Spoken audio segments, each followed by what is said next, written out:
अस्सलाम वालेकुम व्यूअर। साबिक speed star bowler Shoaib Akhtar का ख्याल है कि साबिक फास्ट बॉलर मोहम्मद आमिर अपने बयानात से लोगों को ब्लैकमेल करने की कोशिश कर रहे हैं ताकि कौमी टीम में वापसी की जा सके।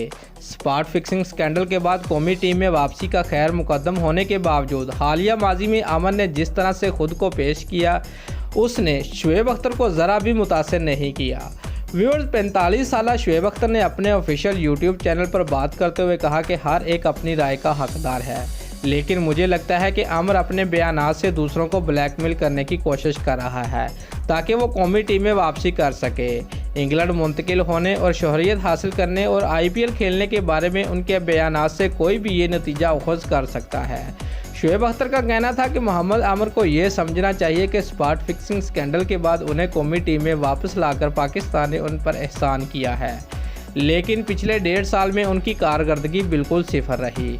आमिर ने ICC चैम्पियन ट्रॉफी 2017 में वाकई उम्दा बॉलिंग की थी, लेकिन उसके बाद से उनकी कारकर्दगी में तंजली आई है।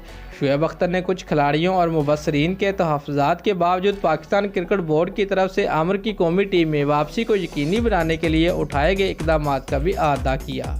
उनका कहना था कि जब आमिर को ख़राब फॉर्म के बायस कौमी टीम से बाहर कर दिया गया तो उन्होंने दावा किया कि वो इस मैनेजमेंट के साथ नहीं खेलेंगे। हालांकि ये वही है जिन्होंने मोहम्मद आमिर की हमायत की थी। जब मैं मिसबाह उल हक, मोहम्मद हफीज़ जैसे लोगों के बारे में बात करता हूँ तो बोर्ड ने उन पर दबाव डाला कि मोहम्मद आमिर का साथ दें और उन्हें टीम में वापस लाएं। कुछ कमेंटेटर्स भी आमिर की हमायत नहीं करना चाहते थे, लेकिन वो मजबूर थे क्योंकि उनकी रोज़ी रोटी उससे वाबस्ता थी।